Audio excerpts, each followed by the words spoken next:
मेरे प्यारे साथियों, नमस्कार।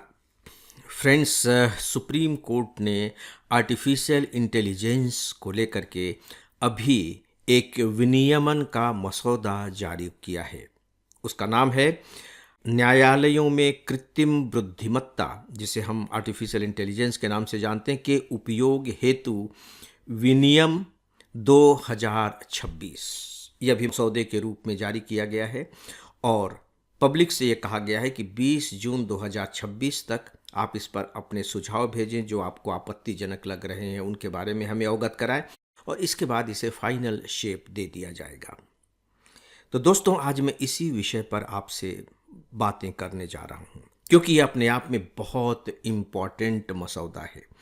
मसौदा इसलिए इम्पॉर्टेंट है क्योंकि सुप्रीम कोर्ट ने इसे जारी किया है और इसलिए और भी ज़्यादा इम्पॉर्टेंट है क्योंकि इसमें ये कहा गया है कि जो सुप्रीम कोर्ट है और जो दूसरे कोर्ट हैं, जो न्यायिक आयोग हैं, वे अपने यहाँ आर्टिफिशियल इंटेलिजेंस का इस्तेमाल किस तरीके से कर सकते हैं। देखिए, यदि सीधे सीधे कानून की बात की जाए तो सुप्रीम कोर्ट इसके लिए तब तक सक्षम नहीं है, यानी कि आर्टिफिशियल इंटेलिजेंस का इस्तेमाल करना तब तक उसके लिए संभव नहीं है, दूसरे अदालतों के लिए भी तब तक संभव नहीं है जब तक इसको लेकर के कोई कानून न बनाया जाए या कोई नियम स्थापित न किया जाए। और आपको मालूम है कि धीरे धीरे हमारे न्यायालयों में केसेस के कितने मामले लंबित होते चले जा रहे हैं। हमारे देश के सुप्रीम कोर्ट के पास ही कल्पना करके देखिए 90 से 92 हजार मामले पेंडिंग हैं, सुप्रीम कोर्ट के पास पेंडिंग है। फिर जो हाई कोर्ट है और जो डिस्ट्रिक्ट कोर्ट है उनका तो कहना ही क्या है। तो ये माना जा रहा है कि यदि एआई का इस्तेमाल किया जाने लगा तो हो सकता है कि इन पेंडिंग केसेस को सुलझाने में मदद मिल सके, इनमें थोड़ी सी तेजी आ सके और जो न्यायालयों के जो कामकाज हैं वे भी पहले से थोड़े बेहतर हो सके। फ्रेंड्स, आपके लिए एक उपयोगी सूचना, हमारा फुल ऑनलाइन कोर्स है जिससे ऑप्शनल सब्जेक्ट को छोड़कर हम प्री, मेंस और इंटरव्यू तक की पूरी तैयारी कराते हैं। इसके सभी 1000 घंटे के लेक्चर्स वेल एडिटेड और एनिमेटेड हैं। इसके जो 90% लेक्चर हैं मैंने तैयार किए हैं और मैं स्पेशली बताना चाहूँगा कि हमने इसमें पढ़ाया नहीं है बल्कि समझाया है। आपको इसकी पूरी जानकारी हमारे मोबाइल ऐप और हमारी वेबसाइट पर मिल जाएगी। तो दोस्तों, हम सबसे पहले उन पक्षों को देखते हैं कि कहाँ कहाँ इनका इस्तेमाल किया जा सकता है और कहाँ कहाँ इस्तेमाल नहीं भी किया जाना चाहिए। दोनों तरह के तथ्य सुप्रीम कोर्ट ने दिए हैं। देखिए, एक बात सैद्धांतिक तौर पर जो सुप्रीम कोर्ट ने कही है वो आपको अपने दिमाग में नोट कर लेना चाहिए और वह यह है कि न्यायालयों के कामकाज में जो आर्टिफिशियल इंटेलिजेंस की जो कार्य प्रणाली होगी, जो उसका इस्तेमाल होगा, वह केवल एक सहायक के रूप में होगा, असिस्ट करने वाले के रूप में होगा और हमारे जजेज जिस तरह के न्यायिक अधिकार का उपयोग करते हैं वह उस अधिकार का स्थान नहीं लेगा। इसे आप इसका मूल मंत्र मानकर चल सकते हैं कि जहां कामकाज में मदद मिलेगी हमारे जजेस को, न्यायालय को, वहां तो आर्टिफिशियल इंटेलिजेंस का इस्तेमाल किया जा सकेगा, लेकिन ऐसे स्थानों पर नहीं जहां वो जज के कामों को रिप्लेस कर सके। अब वो जज के काम किस तरीके के होते हैं आप जानते हैं और आगे चल करके हम उन्हें जानेंगे भी। तो कहाँ इसका उपयोग हो सकता है? असिस्टेंट के तौर पर आप कल्पना कर सकते हैं, ये कोई बहुत मुश्किल काम नहीं है क्योंकि जो दूसरे ऑफिसेज हैं वहाँ इस तरह के असिस्टेंट की भूमिका ये जो आर्टिफिशियल इंटेलिजेंस है वो निभा रहा है। उदाहरण के तौर पर जो कानूनी रिसर्च होते हैं वहाँ आप इसकी मदद ले सकते हैं, ड्राफ्टिंग के लिए इसकी मदद ले सकते हैं, एक भाषा से दूसरी भाषा में अनुवाद करने के लिए बाकायदे आर्टिफिशियल इंटेलिजेंस की मदद ली जा सकती है, ट्रांसक्रिप्शन के लिए इसका इस्तेमाल किया जा सकता है और केस वगैरह के मैनेजमेंट के लिए भी आर्टिफिशियल इंटेलिजेंस का इस्तेमाल किया जा सकता है। इसके लिए साफ तौर पर सुप्रीम कोर्ट ने कहा है कि यहाँ आप इनका इस्तेमाल कर सकते हैं। अब हम देखते हैं कि कहाँ कहाँ इनका इस्तेमाल नहीं किया जाना चाहिए। इसके लिए मैं आपको एक जो टैगलाइन हो सकती है वो दे चुका हूँ कि कानूनन, तथ्यों और न्याय से जुड़े सवालों का फैसला करने का अधिकार सिर्फ जजों के पास ही रहेगा। आइए इसे थोड़ा सा विस्तार के साथ समझ लेते हैं। जैसे जजेस सजा सुनाते हैं, तो ऐसा नहीं कि आर्टिफिशियल इंटेलिजेंस सजा सुना देगा। वह जमानत की पात्रता भी तय नहीं कर सकता कि किसी को जमानत दी जाए या नहीं दी जाए। वह जजों की जगह फैसला और आदेश नहीं दे सकता। इसका मतलब यह हुआ। दूसरी बात, जजेस के सामने गवाह आते हैं और वे अपनी गवाहियां देते हैं। तो वो जो गवाही दी जा रही है वो गवाही सही है या गलत है, यानी कि गवाहों की जो विश्वसनीयता है उसका मूल्यांकन आर्टिफिशियल इंटेलिजेंस नहीं कर सकता है। सुनने के बाद आपको बात थोड़ी सी अटपटी सी लग रही होगी, लेकिन अब तो आर्टिफिशियल इंटेलिजेंस इतना एडवांस्ड हो गया है कि इसमें भी वो अपनी दखलंदाजी कर सकता है। लेकिन सुप्रीम कोर्ट ने इसके लिए बिल्कुल मनाही की है। अगला पॉइंट है दोस्तों कि ये जो आर्टिफिशियल इंटेलिजेंस है, ये जज, जो एडवोकेट हैं और जो मुकदमा कर रहे हैं उनकी निगरानी नहीं कर सकता।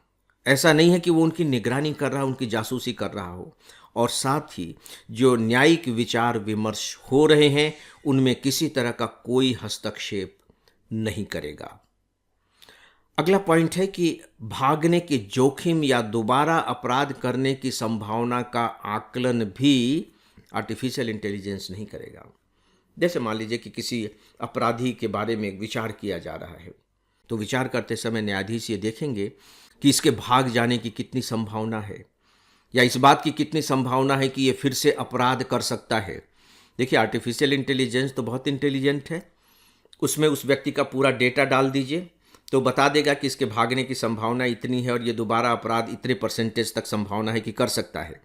नहीं, इसका आकलन भी आर्टिफिशियल इंटेलिजेंस नहीं कर सकता है। और आखिरी में एक और पॉइंट है, वो ये है कि मुकदमेबाजों, गवाहों, वकीलों या आरोपियों के आचरण की यह भविष्यवाणी भी नहीं कर सकता कि वह उनके बारे में भविष्यवाणियां करे। तो दोस्तों, ये सुप्रीम कोर्ट के अभी विनियम आए हैं और इसका जो उद्देश्य है कुल मिलाकर के है कि न्यायपालिका में जिम्मेदारी के साथ एआई अपनाने के लिए एक फ्रेमवर्क तैयार किया जाए। तो दोस्तों, ये मैंने सुप्रीम कोर्ट द्वारा जारी कुछ तथ्य आपके सामने रखे हैं। आप सिविल सर्विस एग्जामिनेशन की तैयारी कर रहे हैं। इन सब को सुनने के बाद क्या इन तथ्यों के आधार पर आप समीक्षा कर सकते हैं? समीक्षा इस बात को लेकर के कि सुप्रीम कोर्ट ने जो भी ये पॉइंट्स दिए हैं ये कितने सही हैं, कितने गलत हैं, इनमें क्या क्या सुधार किए जाने चाहिए। जैसे मान लीजिए कि आप स्वयं में एक नागरिक ही हैं और आपको सुप्रीम कोर्ट के पास अपने विचार भेजने हैं, तो आप किस तरह के विचार भेजेंगे, इसके बारे में क्या क्या कह सकते हैं आप? इस पर थोड़ा सा सोच करके देखिए। यह आपके लिए बहुत अच्छा अभ्यास होगा। यदि आप सोचना चाहते हैं तो मेरे इस ऑडियो को यहीं स्टॉप कर दीजिए, क्योंकि आगे मैं इसी से संबंधित कुछ पॉइंट्स रख रहा हूं। आप सोच लें और इसके बाद फिर आगे इस ऑडियो को शुरू करें और फिर उससे मिलान करें कि आपके साथ ये कितना मैच कर रहा है। दोस्तों, मैं अब इसको लेकर के कुछ पॉइंट्स आपके सामने रख रहा हूं। पहला तो देखिए कि अभी तक हमारे यहाँ डेटा सुरक्षा कानून और उससे जुड़े हुए नियम लागू नहीं हुए हैं। तो ऐसी स्थिति में जो मामले हैं उनके डेटा का इस्तेमाल किया जाना असंवैधानिक होगा। क्या आपको ऐसा नहीं लगता? असंवैधानिक होगा और ये न्यायालय के द्वारा किया जाएगा। इसका मतलब है कि अगर आप उनका डेटा इस्तेमाल करना चाहते हैं कानूनन, तो आपको उनसे परमिशन लेनी पड़ेगी, क्योंकि उनका व्यावसायिक इस्तेमाल हो रहा है। दूसरा ये है कि इससे पहले कभी कभी बीच बीच में जो जजेज हैं वो आर्टिफिशियल इंटेलिजेंस के दुरुपयोग से जो अराजकता की स्थिति बढ़ रही है उसके खिलाफ चिंता जाहिर कर चुके हैं। हो सकता है कि यह तथ्य आपके सामने न आया हो कि पंजाब हरियाणा हाई कोर्ट ने अपने सभी जिला अदालतों को आदेश दिया है कि एआई प्लेटफार्मों का कानूनी रिसर्च और न्यायिक फैसलों में इस्तेमाल न करें। तो फिर अब सुप्रीम कोर्ट उसका इस्तेमाल करने के लिए कह रहा है। अभी हमने एआई प्लेटफार्म की बात की। आप देखिए कि जो एआई प्लेटफार्म है, ज़्यादातर जो प्लेटफार्म है वे विदेशी हैं। कल्पना करके देखिए कि वे विदेशी हैं। इसका मतलब है कि विदेशी प्लेटफार्म पर हमारे ये सारे डेटा होंगे। यहाँ तक कि व्हाट्सएप, जूम और यूट्यूब वगैरह भी सब विदेशी प्लेटफार्म हैं और इनका इस्तेमाल किया जाना भी राष्ट्रीय दृष्टि से असुरक्षित हो सकता है। दोस्तों, बिजनेस स्टैंडर्ड की पहली बहुत बड़ी खबर है और उस खबर में ये कहा गया है कि जो हमारा रिजर्व बैंक है उसने अपने सभी बैंकों से और विनियमित संस्थाओं से कहा है कि वे जून के आखिरी तक क्लॉड मिथास का नाम आपने सुना होगा, ये उन्नत एआई मॉडल है जो एक नई चुनौती प्रस्तुत कर रहा है आर्टिफिशियल इंटेलिजेंस के सामने। इसके बारे में आपको थोड़ा विस्तार से जान लेना चाहिए कि ये बाकायदे कि यह जो क्लॉड मिथास है उनसे किस तरह के खतरे पैदा हो सकते हैं इसका आकलन करके अपने बोर्ड की मंजूरी के साथ यहाँ भेजें। यानी कि रिजर्व बैंक ऑफ इंडिया इसको लेकर के चिंतित है। तो सीधी सी बात है कि न्यायालय को चिंतित होना ही चाहिए। तो दोस्तों, ये कुछ तथ्य अभी तुरंत उभर कर सामने आ रहे हैं। आप भी इस पर विचार करें और देखें कि आप क्या क्या पॉइंट्स निकाल सकते हैं। तो फ्रेंड्स, इस विषय पर बस इतना ही। अब आज के इस डेली ऑडियो लेक्चर को यहीं समाप्त करते हैं। नमस्कार।